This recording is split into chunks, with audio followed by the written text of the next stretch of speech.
Peacemakers of Christo. உன் பிள்ளைகளுக்காக நீ உயிரையும் தியாகம் செய்தாயா? பலன் உள்ளதா? யோவான் சுவிசேஷம் 13வது அதிகாரம் 1வது வசனத்திலே பாஸ்கா விழா தொடங்கவிருந்தது. தாம் இவ்வுலகத்தை விட்டு தந்தையிடம் செல்வதற்கான நேரம் வந்துவிட்டது என்பதை இயேசு அறிந்திருந்தார். உலகில் வாழ்ந்த தமக்குரியோர் மேல் அன்பு கொண்டிருந்த அவர்கள் மேல் இறுதி வரையும் அன்பு செலுத்தினார். ஜெபிப்போம். என் அன்பு நேசரே, கர்த்தாவாகிய கர்த்தாவே, ராஜாதி ராஜாவே, உம்மை துதிக்கிறோம், மகிமைப்படுத்துகிறோம், வாழ்த்துகிறோம், வணங்குகிறோம் சுவாமி. ஏசப்பா, நீர் இந்த உலகத்தில் வாழ்ந்த பொழுது உண்மையான அன்பை நீர் காண்பித்தீர் ஆண்டவரே. அப்பா, எவன் ஒருவன் தன் நண்பனுக்காக தன் உயிரையே கொடுக்கிறானோ அதுவே மேலான அன்பு என்று நீர் கூறினீர் சுவாமி. அதன் நிமித்தம் நீ என்னை நண்பனாக ஏற்றுக்கொண்டிரு ஆண்டவரே, என்னை உன் தம்பியாக ஏற்றுக்கொண்டிரு ஆண்டவரே, என்னை உன் மகனாக ஏற்றுக்கொண்டிரு ஆண்டவரே. ஏசப்பா தெய்வமே, ராஜாதி ராஜாவே, உம் அன்புக்கு என் உயிரும் ஈடாகாது சுவாமி. இயேசுவே, என் தெய்வ கர்த்தாவே, இந்நாளிலே இதே அன்பை எத்தனையோ குடும்பங்கள் உணர்ந்து பகிர்ந்து கொண்டிருக்கிறது ஆண்டவரே. உண்மையான அன்பை கணவன் மேல் வைத்திருக்கிறார்கள், உண்மையான அன்பை ஆண்டவரே மனைவி மேல் வைத்திருக்கிறார்கள், உண்மையான அன்பை ஆண்டவரே தாய் தந்தையர்கள் மேலே வைத்திருக்கிறார்கள், உண்மையான அன்பை அண்ணன் தம்பி மேலே வைத்திருக்கிறார்கள், உண்மையான அன்பை அக்கா தங்கைகள் மேலே வைத்திருக்கிறார்கள் சுவாமி. ஆண்டவரே, இந்த அன்பிலே சுயநலன்கள் இல்லை ஆண்டவரே, உண்மைதான் இருக்கிறது, தியாகம் தான் இருக்கிறது சுவாமி. ஏசப்பா, தான் சாப்பிடுற சாப்பாட்டுல கூட கொஞ்சம் எடுத்து தான் இரத்த பந்தங்களுக்கு கொடுத்துட்டு தான் அது மற்றவர்கள் சாப்பிடுகிறார்கள் சுவாமி. இப்படிப்பட்ட குடும்பங்கள் எத்தனையோ எத்தனையோ ஆண்டவரே. ஆண்டவரே, இந்த அன்பை இந்த பிள்ளைகளுக்கு நீ ஊட்டி வளர்த்ததற்காக கோடா கோடி நன்றி சுவாமி. ஆனால் ஆண்டவரே, ஒரு சில குடும்பங்களோ ஆண்டவரே நயவஞ்சக புத்தியோடு பொறாமை எண்ணங்களோடு ஆண்டவரே அந்த உண்மையான அன்பை உணராமல் எப்பொழுதுமே ஆண்டவரே அடுத்தவனுக்கு எப்படி தீங்கு செய்யலாம், அவன் சொத்தை எப்படி அபகரிக்கலாம், அவன் மனைவியை எப்படி பயன்படுத்தலாம், அவன் கணவனை எப்படி பயன்படுத்தலாம், அவன் மகனை மகளை எப்படி பயன்படுத்தலாம் என்று சூழ்ச்சிக்கார பிள்ளைகளாக வாழ்ந்து கொடுக்கிறவர்கள் ஏராளம் ஏராளம் சுவாமி. ஆண்டவரே, அந்த சூழ்ச்சிக்கார வலையில் விழுந்து இன்று தான் குடும்பத்தை இழந்து, நிம்மதியை இழந்து, பிள்ளைகளை இழந்து, சொத்துக்களை இழந்து, பணத்தை இழந்து ஆண்டவரே கடனாளியாக மாறி திருமண வாழ்க்கை உடைந்து, தொழில் உடைந்து, நஷ்டப்பட்டு அவமானத்தில் வாழ்கிற பிள்ளைகள் ஏராளம் ஏராளம். ஐயோ, அவன் நல்லவன் என்று நினைத்தனே, அவன் என்னோடு இருப்பான் என்று நினைத்தனே என்று இன்று கண்ணீர் விடுகிறார்கள் சுவாமி. ஏனென்றால் ஆண்டவரே, தாங்க முடியாத ஆண்டவரே அந்த ஏமாற்றம், ஆண்டவரே தாங்க முடியாத அந்த தோல்வி சுவாமி. ஆண்டவரே, இந்த மனக்காயத்திலிருந்து உன் பிள்ளைகளை நீர் எப்படி அப்பா ரட்சிப்பீர் சுவாமி. ஆமாண்டவரே, பயங்கரமான மனக்காயம் சுவாமி. ஐயோ, கொஞ்சம் கொஞ்சமா சேர்த்து வச்சிருந்தேனே, என் சொத்தெல்லாம் இப்ப போச்சே, என் பணமெல்லாம் போச்சே என்று கண்ணீர் விடுகிற பிள்ளைகள் ஏராளம் ஆண்டவரே. ஏசப்பா, வாழ்க்கை இழந்து காதலனை நம்பினேன், காதலியை நம்பினேன், ஐயோ என் மனைவியை நம்பினேன், என் கணவனை நம்பினேன், இன்னைக்கு என் வாழ்க்கை போச்சே, இவன் தகாத ஒரு வைப்பான் என்று நான் நினைச்சு கூட பார்க்கலையே, அவள் இப்படி செய்வாள் என்று நினைச்சு கூட பார்க்கலையே, ஐயோ தெய்வமே, ஏசப்பா என் வாழ்க்கை இருளா கடக்குதே ஆண்டவரே என்று கண்ணீர் விடுகிற பிள்ளைகள் ஏராளம் ஏராளம். அந்த உண்மையான அன்புக்காக ஆண்டவரே உயிரையே விட்ட பிள்ளைகள் ஏராளம் சுவாமி. இயேசுவே அந்த உண்மையான அன்பை எனக்கு காண்பீங்க ஆண்டவரே. ஏசப்பா, நான் உண்மையாக இருக்கிறேன் ஐயா, ஆனால் ஆண்டவரே வஞ்சகனோ என்னை தவறாக பயன்படுத்துகிறானே ஆண்டவரே, என் பாவங்களை மன்னிங்க சுவாமி. ஏசப்பா, நான் தவறி விழுந்து விடக் கூடாது, என் பிள்ளைங்க தவறி விழுந்துட கூடாது ஆண்டவரே. அவன் கெட்டவன்னு சொல்றேன், என் மவ கேட்கல ஆண்டவரே. அவள் கெட்டவன்னு சொல்றேன், என் மவன் கேட்கல சுவாமி. ஏசப்பா, நல்லதையே நடக்கணும் சுவாமி, நல்லதையே இந்த பிள்ளைகள் செய்யணும் ஆண்டவரே. என் குடும்பம் பக்தியுள்ள குடும்பமாக மாறணும் ஐயா, உன்னையே ஆராதிக்கிற பிள்ளைகளாக மாறணும் ஆண்டவரே. அப்பா, என் குடும்பத்திலிருந்து ஆண்டவரே நயவஞ்சக புத்தியை அகற்றி போடுங்க ஆண்டவரே. தீயோனை விரட்டி அடிங்க ஆண்டவரே. இயேசுவே, தெய்வ கர்த்தாவே, என் குடும்பத்துல சமாதானத்தை வையுங்கப்பா, சந்தோஷத்தை வையுங்கப்பா, பாசத்தை வையுங்கப்பா, ஒற்றுமையை வையுங்கப்பா, நல்ல உடல் சுகத்தை வையுங்கப்பா, கடனெல்லாம் தீருங்க ஆண்டவரே. ராஜாவே, என் குடும்பத்துல திருமணம் நடக்கணும் சுவாமி. என் மகனுக்கும் என் மகளுக்கு ஆண்டவர் நான் திருமணம் செஞ்சு வைக்கணும் ஆண்டவரே.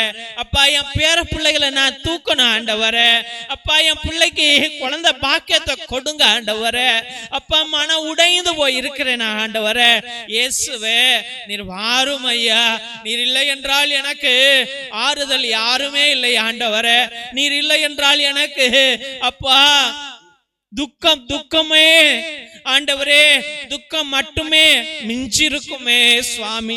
இயேசு ராஜாவே, நீர்தான் என் ஆறுதல், நீர்தான் என் பலன், நீர்தான் என் தந்தை, நீர்தான் என் தாய். என்னை கைவிடாத தேவானாக நீர் வரும்படியாக ஜெபிக்கிறோம் ஐயா. இயேசுவே, என்னை மறந்து விடாதீர்கள் ஐயா. இயேசுவே, என்னை விட்டு விடாதீர்கள் ஐயா. எனக்கு தெரிந்தவரெல்லாம் நீர் ஒருவர் தான் சுவாமி. அப்பா, எங்கள் மீது கருணை கொண்டு எங்கள் ஒவ்வொருவரையும் நீர் ஆசீர்வதிப்பீர். உண்மையான அன்பை என் குடும்பத்தில் எனக்கு காண்பிப்பீர் என்று மனதோடு ஜெபித்து அருமையான பிள்ளைகளை நம்முடைய பரிசுத்தமான கல்வாரி பாதத்துல சமர்ப்பித்து ஜெபிக்கிறோம் எங்கள் ஜீவனுள்ள நல்ல பிதாவே. ஆமென், ஆமென், ஆமென். சிலுவை ஆசீர்வாதத்தை பெற்றுக்கொள்வோம். தந்தை ஆசீர்வாதத்தின் திருசிலுவை, திருசிலுவை உனக்கு வெளிச்சமாய் இருக்கிறது. நரக சர்ப்பம் உனக்கு அதிபதியாக வேண்டாம். சாத்தானே அப்பாலே போ. அபத்தங்களை இப்பிள்ளைகளுக்கு போதிக்காதே. நீ கொடுப்பது தீது, நீயே அந்த நஞ்சை உட்கொள். நற்கருணை ஆசீர்வாதத்தை பெற்றுக்கொள்வோம். எல்லாம் அல்ல இறைவன், தந்தை, மகன், தூய ஆவியார் உங்களையும் உங்கள் குடும்பத்தாரையும் ஆசீர்வதித்து வழி நடத்தி காத்திருள்வாராக. ஆமென், ஆமென், ஆமென். இயேசுவில் அன்பார்ந்த சகோதர சகோதரிகளை, ஒவ்வொரு நாளும் மதியம் 3 மணியிலிருந்து 5 மணி வரைக்கும் தேவனோடு ஒன்றித்து ஒவ்வொரு பிள்ளைகளுக்காக ஜெபித்துக் கொண்டிருக்கின்றோம். உங்களுடைய கருத்துக்களை கீழே இருக்கிற வாட்ஸ்அப் நம்பருக்கோ இல்லை லைவ் சாட் மூலியமாக கூட நீங்கள் உங்கள் கருத்துக்களை அனுப்பலாம். உங்களுக்காக ஒவ்வொரு மணி ஜெபத்திலும் ஒப்பு கொடுத்து உங்களுக்காக ஜெபித்துக் கொள்ளப்படும்.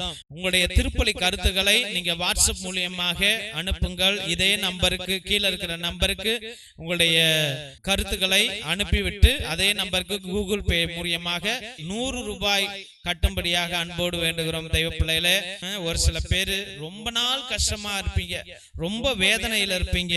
அவர்கள் 1 திருப்பலியோ 3 திருப்பலியோ 5 திருப்பலியோ 7 திருப்பலியோ 9 திருப்பலியோ 12 திருப்பலியோ 33 திருப்பலியோ 77 திருப்பலியோ, உங்களுடைய கருத்துக்கள், உங்களுடைய பாரம் எப்படி இருக்கிறதோ அதை பொறுத்து உங்களுடைய கருத்துக்களை அனுப்பி திருப்பலியை நிறைவேற்றும்படியாக, நேர்த்தி கடன் செய்து கொள்ளும்படியாக அன்போடு வேண்டுகிறோம். ஒரு சாமியார் 2 மணி நேரம் உட்கார்ந்து எல்லா ஜபங்களையும் அவரே சொல்லி அதே ஒரே ஸ்பிரிட்டோட, ஒரே ஆத்மாவோட, ஒரே சக்தியோடு உங்களை இந்த பலிபீடத்தில் சமர்ப்பிக்கிறேன் என்றால் கடவுள் வானக தந்தை உங்கள் மீது எவ்வளவு கருணை கொள்வார் என்பதை நீங்களே புரிந்து கொள்ளுங்கள். மற்றும் தெய்வ பிள்ளைகளை, நீ ஒரே ஒரு உதவி கேட்கிறேன். என்னவென்றால், இதை பார்க்கிறவர்கள் தயவு செய்து சப்ஸ்கிரைப் பண்ணுங்க, அந்த பெல் பட்டனை அழுத்துங்க. உங்களுடைய கருத்துக்களையும், இந்த பிரேயர் நல்லா இருக்குதா, நல்லா இல்லையா என்று கூட நீங்கள் சொல்லலாம். அப்படி எல்லாம் நீங்க சொல்லும் போதுதான் எங்க ஃபாதர்ஸும் இதை ஆர்வப்படுத்தி உற்சாகப்படுத்தி இன்னும் நல்லா செய்யுங்க ஃபாதர் அப்படி என்று சொல்வார்கள். இல்லை என்றால் பிள்ளைகளே, இது யாரும் விருப்பப்படலை ஃபாதர், நிப்பாட்டினுங்க என்று சொல்லுவார்கள். இவ்வளோ கரண்ட் பில்லு, இவ்வளோ computer bill, camera bill, net bill எல்லாம் வேஸ்ட் ஆகி போயிடும், எல்லாத்தையும் நிப்பாட்டிட்டு போயிடும். அதனால உங்க கையில ஒப்பு கொடுக்கிறார் ஆண்டவர். இதை உங்களுடைய வாட்ஸ்அப் ஸ்டேட்டஸ்ல வைங்க, ஃபேஸ்புக்ல வைங்க, வாட்ஸ்அப் குரூப்ல இதை பகிரும்படியா அன்போடு வேண்டுகிறோம். மற்றும் தெய்வ பிள்ளைகளே, நாங்கள் எத்தனையோ ஏழை எளிய பிள்ளைகளுக்கு, அனாதை பிள்ளைகளுக்கு, உடல் ஊனமுற்ற பிள்ளைகளுக்கு உதவி செய்து கொண்டிருக்கிறோம். உங்க பிள்ளைங்க பயன்படுத்தின பழைய டிரெஸ்ஸுகள் ஏதாவது இருந்தால், ட்ரௌசரு, டிஷர்ட்டு, பேண்ட், ஸ்வெட்டரு, இது போல ஏதாவது நிறைய பொருட்கள் வச்சிருப்பீங்க, சுடிதார் அப்படி எல்லாம் வச்சிருப்பீங்க. அது ஒருவேளை உங்களுக்கு பயன் இல்லாமல் இருந்தால் எங்களுக்கு அனுப்பினால் நாங்கள் ரொம்ப சந்தோஷப்படுவோம். எங்க பிள்ளைகளுக்கு அது உதவும் என்பதை அன்போடு தெரிவித்துக் கொள்கிறோம். இன்னும் ஏதாவது காசு உள்ளவர்கள் இந்த ஜபத்துல நீங்கள் ஈடுபட்டு இருந்தால், தெய்வ பிள்ளைகளே, உங்க பேரால எங்க பிள்ளைகளுடைய குடிசைகள், எங்க மக்களுடைய குடிசைகள்ல கரண்ட் கிடையாது, ரோடு கிடையாது, வசதிகள் கிடையாது. ஒரே ஒரு சின்ன குண்டு பல்பு, சோலார் பல்பு உங்களால முடிஞ்சா ஒரு 2-3 வாங்கி எங்களுக்கு கொடுங்கள். உங்க பேரால ஒரு 2-3 வீட்டுல விளக்கு எரியும் என்பதை அன்போடு தெரிவித்துக் கொள்கிறோம். மற்றும் தெய்வ பிள்ளைகளை, மிரக்கல் ஆயில் எவ்வளவோ நோய்களையும் வலிகளையும் அகற்றி கொண்டிருக்கிறது. அதை நீங்களும் வாங்கி பயன்படுத்துங்கள். நிச்சயமாக கச்சிதமாக எழுதி வேணாலும் கொடுப்பேன். உங்க ஆயுசு நாளைக்கே சாவு புரியினாலும் உங்க ஆயுசை ஏத்தி வைக்கும், கூட்டி வைக்கும் அந்த மிரக்கல் ஆயுள். அப்படிப்பட்ட ஆயுள் அது. ஏனென்றால் என் தந்தையானவர் 4 வருடங்களாக மரணப்படுக்கையில் தான் இருக்கிறார். ஹாஸ்பிட்டலுக்கெல்லாம் கூட்டிட்டு போனதே கிடையாது. இந்த மிரக்கல் ஆயுள் தான் அவரை காப்பாத்திட்டு வச்சிட்டு இருக்குது. அதனால நீங்களும் அதை வாங்கி பயன்படுத்துங்கள். மற்றும் ரத்தத்தின் விடுதலை ஜப புத்தகம், இது கட்டு ஜப புத்தகம், இது விடுவிக்கும் ஜப புத்தகம். எத்தனையோ பிள்ளைகள் கட்டுகள்ல குடும்ப வளர்ச்சி கிடையாது, குடும்பம் உடைஞ்சு போய் கிடக்கிறது, பலவிதமான சோதனைகள். இது வாழ்நாள் முழுவதும் உள்ள கட்டு ஜப புத்தகம். அந்த காலத்துல அந்தோனியா தகடு, செபஸ்தியா தகடு நம்முடைய மூதாதையர்கள் வைத்து எல்லா சாத்தான்களையும் விரட்டி அடித்ததை போல, குடும்பத்துல சமாதானம் வந்ததை போல, அதில் உள்ள ரகசிய ஜபங்கள் கொண்ட புஸ்தகம் இது. அதனால் இதை வாங்கி நீங்கள் பயன்படுத்தும்படியாக அன்போடு வேண்டுகிறோம் தெய்வ பிள்ளைகளே.